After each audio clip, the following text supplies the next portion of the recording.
corrupts absolutely. And alam po natin that there can be no person or no branch of government that can have absolute immunity. So, Mr. President, I just wanted to put this on record, and I prepared a legal study and some cases that we researched, but let me stop here. As she's preparing for that, may I just call the attention of the clerk of court to page 54 of the journal, wherein the last line is acknowledged to the Senate President or the presiding officer, but this is Senator Vilon, just to make the proper correction.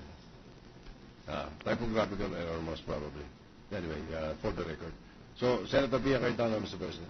Thank you, Mr. Gentle lady from Thank you, Mr. President. Mr. President, on Monday, February 27, the prosecution offered as evidence the testimony of one of their witnesses, Edmond Yasala. And in the journal of said date, it states, among many others, the purpose of why his testimony was offered. I will quote, "To prove that Respondent Corona, using his administrative powers as the Supreme Court Chief Justice, extended office hours so that the TRO condition can be fulfilled by GMA, and thus allowed GMA and then First Gentleman to leave." I was very interested in this allegation and was looking forward to the presentation of evidence on this matter, Mr. President. But let me move forward. Yesterday, Senator Lawrence stood up and she asked for clarification because she did not recall that there was any testimony given by any witness as to prove that, in fact, the office hours were extended. So I was intently listening to the query and to the response given to Senator Legarda. I refer to page 37 of our journal, wherein the statement, or should I say, the testimony of the prosecution, I refer to Attorney Pareño, refers to certain times. There was 1:30, 3 o'clock, and 4:30. Mr. President, I would like to put on record that the statements of counsel on the time that certain activities were taken, certain activities took place, have absolutely no bearing on this impeachment court. It will be recalled that it was counsel who testified on those times, and I would like to know if counsel has now offered himself as the witness. Has counsel taken an oath, perhaps, when I stood out for a few minutes? I just don't want people, whether non-lawyers or the millions of Filipinos who are watching, to be confused because there was no evidence that I can see in the record and that I have witnessed with my own eyes on the witness stand. Having said that, Mr. President, I refer back to the query of Senator Loren Legarda, and in fact, section 37, at page 37 of the journal will bear out her concern that the only reference to time provided by counsel, not by the witness, if I may emphasize again, was 1:30, 2:30, 3 o'clock, and 4:30 p.m. Mr. President, I mention this because I belabor this point because they use our time. We spent so many minutes trying not to fall asleep watching that video. So if there is no testimony that will accompany that video, can we please be more conscious of this? Or if the one who will testify on the video will be the lawyer, then please take the witness stand, so that we do not waste the time of counsel, our researchers, our people, in trying to understand what is evidence that we must use in deciding this case. This becomes even more relevant because the prosecution has rested. So I leave this point, Mr. President. I don't require a response, but if the prosecution cares to respond, I am more than happy. Thank you. Proceedings are not evidence. They are just a plain statement, manifestation, and they will not be taken into account as proof of anything except that they said it. Anybody who wants to respond to the lady senator from the prosecution side? Your Honor, the statement of the senator is well taken. Actually, the intention of the video is part of the building block of the presentation of the prosecution. However, in light of the yesterday's development, Your Honor, that we can no longer present the other witnesses like the process server, which we would have wanted to prove the extension of office hours, we cannot go further on that, Your Honor. But thank you for that clarification. I think the Senator didn't want us to respond, doesn't need a response. But yes, we clarified that it's part of the building block, Your Honor. Only statements given under oath by somebody sitting on the witness stand is evidence. Mr. President. So, Mr. President.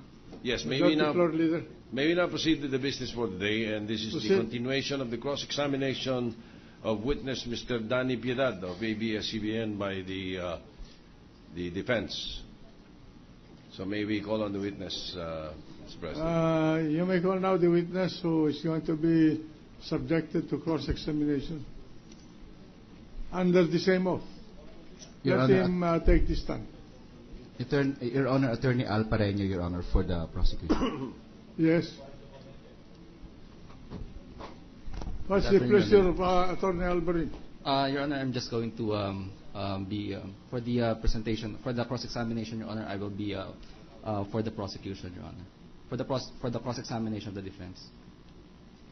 I'm really here, Your Honor, to.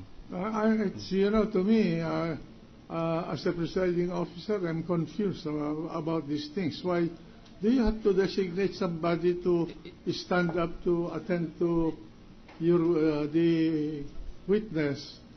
Thank in a cross-examination, any one of you can stand up to object. It's just that he was the one who conducted the direct, Your Honor. So all right.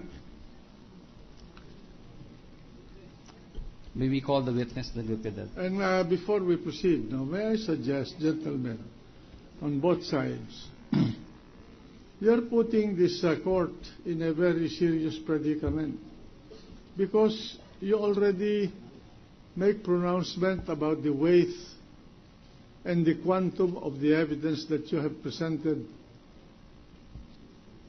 for your side. No one can be sure of the outcome of this case, even if you have presented your evidence. We'll wait for the completion of the entire trial until a judgment can be pronounced. Now, those who practice law extensively are not sure of their case until the entire case is over. So please do not make sweeping statements outside that may befuddle or confuse the people or convince them na panalo na kayo. Wala pang panalo dito. Huwag kayong maniniguro. Baka pagkatapos sasabihin ninyo, natalo kami dahil yung mga senador na suhulan. Dahil malaki yung aming, malakas yung aming kaso. Hindi ganun eh. Ang paglilitis. So, I hope you will take this advice because we have to be truthful to our people. Okay, so proceed. With the kind permission of the Honorable Court, Your Honor.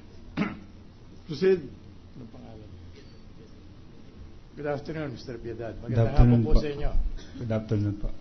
Nung binabasa ko yung transcript ng inyong testimony, napag-alaman ko na kayo ay taga-ABS-CBN. Tama po. At naroon kayo bilang photographer for almost 11 years. Tama ho ba? Opo, tama po. Nagsimula po kayo ng magkano ang inyong sweldo? Objection, Your Honor. Your Honor, that specific question is not material to the direct examination. He's under cross. He's not under direct. The cross-examiner is testing this witness. Proceed. May answer. Nung nag-start ako noong 2001 na cameraman, per hour po kami noon. So, mapatak lang po ng 54 per hour. 54 pesos po per hour. Magkano po yun isang buwan ang inyong sweldo nung panahon na yon? Depende po sa sa dami ng oras na ipinasok namin. Yeah, but more or less, magkano po ang sinasahod ninyo? Sa isang buwan po, pwede pong pumalo ng mga 18,000. Isang buwan. Opo. At yan nadagdagan na nadagdagan. Opo. Samantalang kayo tumatagal sa inyong serbisyo. bilang Opo, photographer. tama po. Nang kayo tumistigo rito noong nakaraang araw, magkano na po ang sweldo ninyo bilang photographer? Your Honor, may I just make a quick objection on the question, Your Honor.